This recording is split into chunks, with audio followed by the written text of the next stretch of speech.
We need to model something. The reason Jews are not proselytizing is because we don't need to bring people into the fold. We don't need to teach the world how to be different or better, or we don't need to moralize anybody. Our calling is to model, to be a showcase, to show an example of spiritual living, both individually and as a community.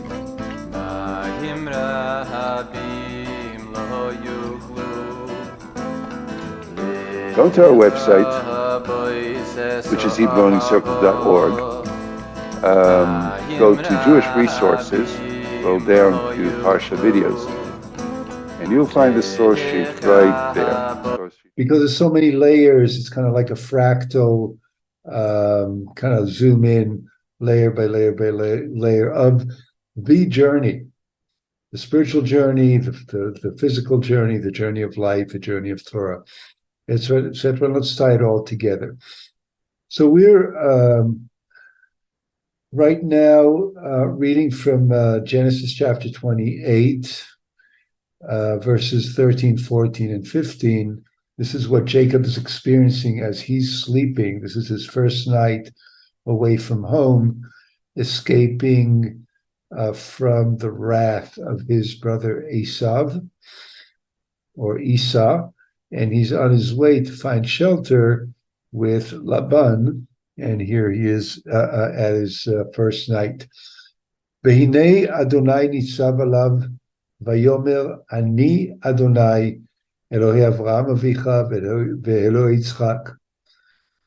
Haaretz asher ata shochev alea, lecha etnena ulezaracha. And standing beside him as Adonai was Adonai, who said, I am Adonai, Yud Hey Vav Hey, the God of your father Abraham's house, and the God of Isaac's house. The ground on which you are lying, I will assign to you and to your offspring. So make a mental note of that. The ground on which you are lying, I will assign to you and to your offspring. And this is also relevant to the whole conflict between the Palestinians and Israelis, supposedly conflict about land and ownership of the land. V'hayazaracha ta'afar haaretz. This is now verse 14.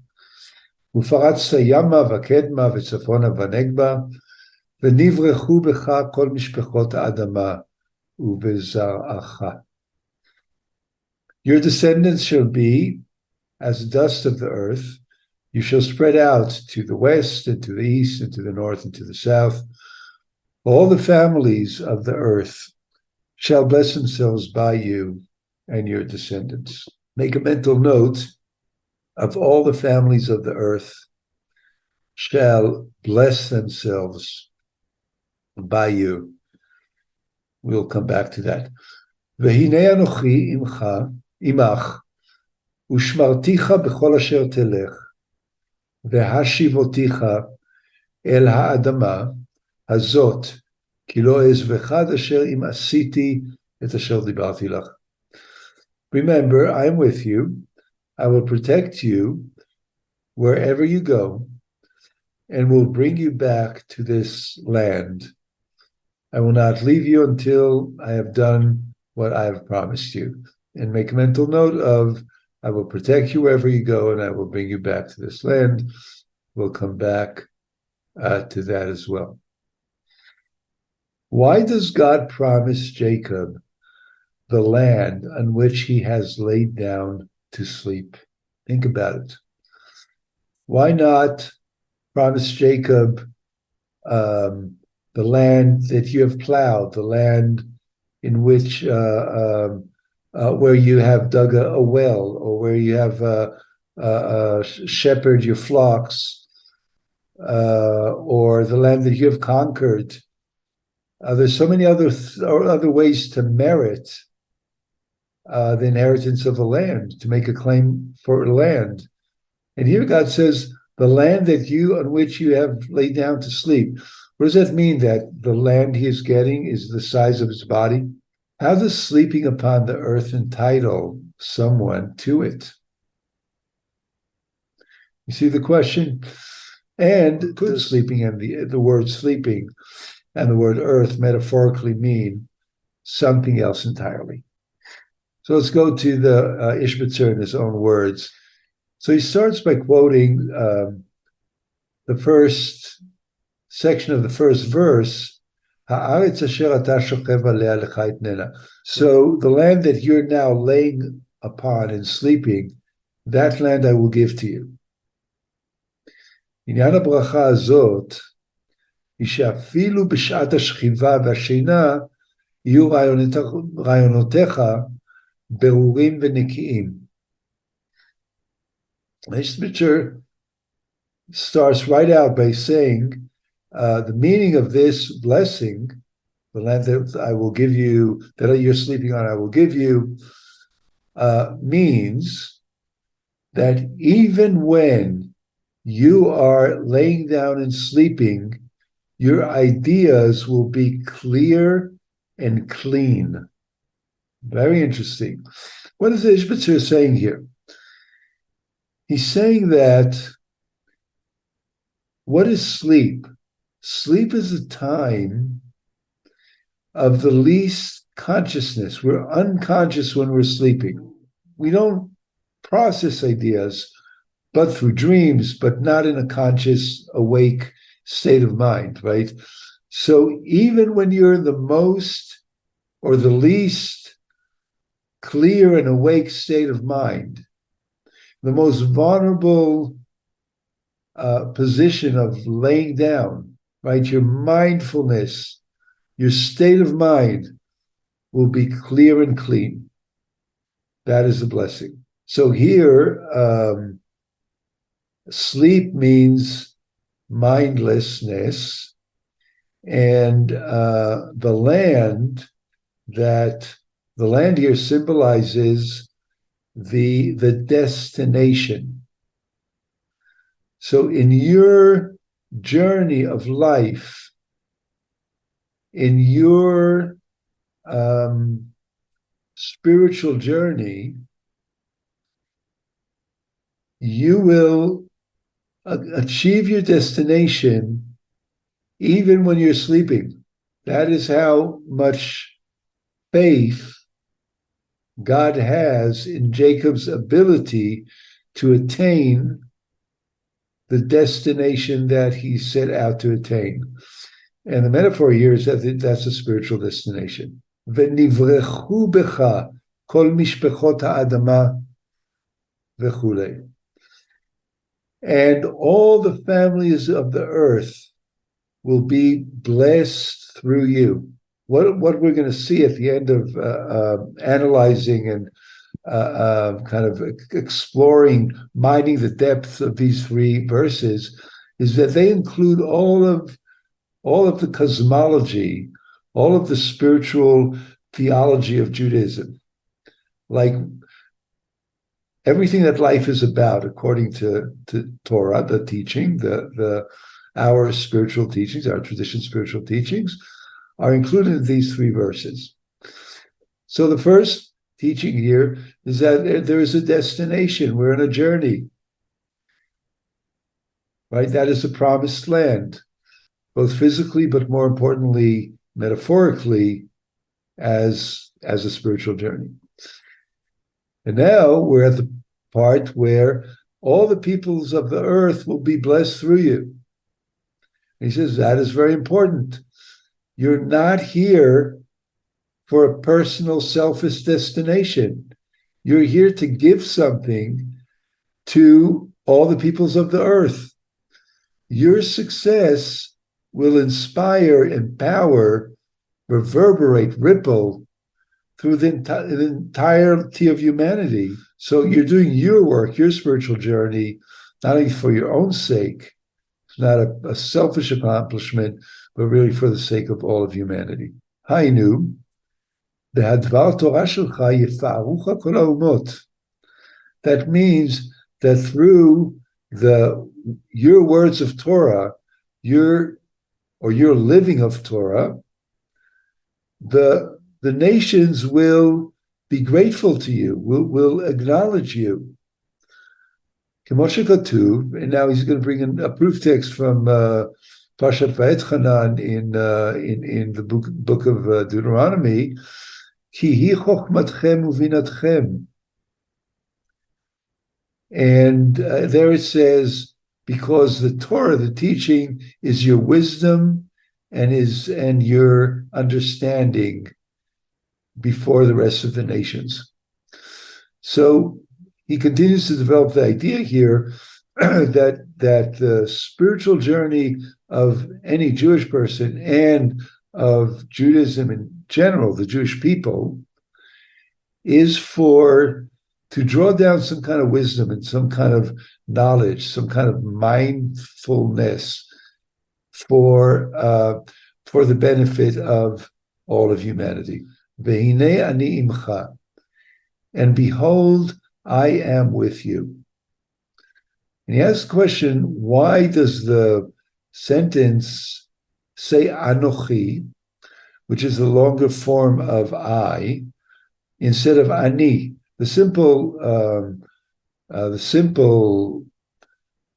term in Hebrew for I is ani, but in several places in the Torah it says anochi. In other words, there's the letter chaf, there's a ch is added to that. That means there's some kind of divine context. And he asks, why here? Why is God being kind of fancy about godliness right now? V'lo ne'emar ani. It does not say the simple ani for I, God, will be with you. Ki od hachaf more al makor hachaim, because the added letter chaf in anochi symbolizes, points to the source of life, the source of eternity, bli dai, with no end. In other words, the source of life, the eternal source of life is a simple way of translating what he's saying here. Sefer Yetzirah, as it is brought or taught in the book of formation, Sefer Yetzirah, it has to do with God in the sense of the eternal source of life. Why? Ve'ha'alo HaKadosh Baruch Hu az haberurin sheyitztarech od lehitbarer velisbol. The Holy One, blessed be, is showing Jacob, through opening a portal to that source, the eternal source of life, all because through that portal, in that place of eternity, time and space ceases to exist, right? This is a place beyond time. The letter Chaf in Anochi stands for Keter. Keter is the sephira, the energetic center of eternity. That is the interface of the human soul, the human entity, with eternity. And that place happens at the level of Keter. On the human body, it's considered the top of the head. Keter means crown in Hebrew. So that chaf inside, they added to ani, which makes anochi, means that there's a connection through Keter, through the Sephir of Keter, to eternity. That is the space that is beyond time and space. The divine is opening a crack for Jacob to see all the clarifications, berurin, all the sorting through, sheyitztarech od litbarer velisbol, that he will need to clarify and clear for himself through challenge and pain. So he's getting a glimpse here through the Anochi portal into the future of the journey, which is not going to be an easy journey. It's going to be a journey full of tests and lessons that are painful, that are hard, that are meant to help Jacob, right, to kind of cleanse and clean and harmonize and fine-tune the instrument of his soul and his body in this lifetime in order to reach a certain destination or attain a certain state. And that's why God promises him, and he's going back to the verse, Ushmarticha b'chol asher telech, ve'hashivoticha el ha'adama hazot. And I will guard you wherever you go. In other words, God is offering the epiphany, the insight, that throughout all the trials and errors and tribulations and pain and learning and growth and clarifications, God will always be watchful. Jacob will be protected throughout the process. Vashivotecha el adama hazot. And I will then return you to this land. In other words, Jacob is leaving Canaan, the place of his birth. He's going to go on that journey, and he's going to return back to Canaan. As we know, later on in the story, we know that that is indeed what happens. V'hashivoticha uleshon hashavat avedah. And here, Izhbitzer cleverly says that the word v'hashivoticha, I will return you, bring you back to the land, is the same term, the same a word we use for in Scripture to describe the issue of returning a lost object. So in the Torah, there's a whole section that goes into details about the rules of finding and returning a lost object to its owner, how important it is. And he reminds us that the Gemara in Gittin says, Ki ein adam omed al dvar Torah, ela im ken nechshal bahem. That a person cannot really understand a word of Torah or the way of Torah, the life of Torah, the spiritual life, in other words, the spiritual journey, ela im ken nechshal bahem. But if the person fails in it, you need to fail, you need to lose it, hashavat avidah, you need to actually drop it and lose it, maybe forget it, go unconscious, get lost on the way, etc. Only when that happens, only when you lose the thread of the journey you're on, when you fall, when you fail, when you then get up and return, right? That is sort of the spiritual metaphor of the returning a lost object. That is when you really start getting the true meaning of the teaching and of the journey. V'hainu ki al yedei hamichshol sheba'al adam, and from this we learn that it's through the failures that happen to a person on his or her way, he's using an acronym here, Dalet Taf. So it can be read in two different ways. The more common way is as words of Torah. That means the words of the teaching, right? The substance, the conceptual, verbal presentation, right, of the teaching of the Torah. But it can also be derech Torah. Derech Torah means the path of Torah. So, and there's, they're sort of intertwined. It's the words of the Torah, but also the living by the Torah. So the living a spiritual life as well as learning, studying the spiritual life, both together, right? So when a person fails, both in the learning and in the journey, the lived journey itself, creates an opening for the teaching and the lifestyle to enter even deeper into a person's heart with more. It increases the desire, the motivation, by comparison to the level it was prior. V'zeu v'hashivoticha l'shon teshuvah. And that is the meaning of the word v'hashivoticha, both in the verse, and I will return you to the land, when it relates to the returning of a lost object.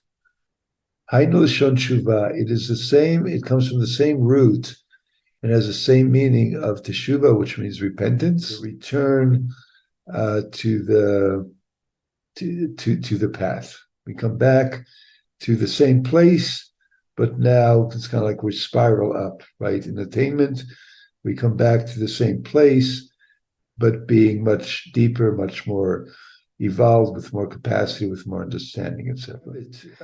This is basically all of Jewish spiritual theology in 3 sentences, which is that we leave on a journey.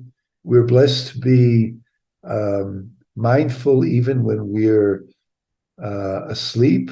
We're going to go through a series of tests and hardships and failures and straying from the path. But throughout all that time, the Holy One is holding us.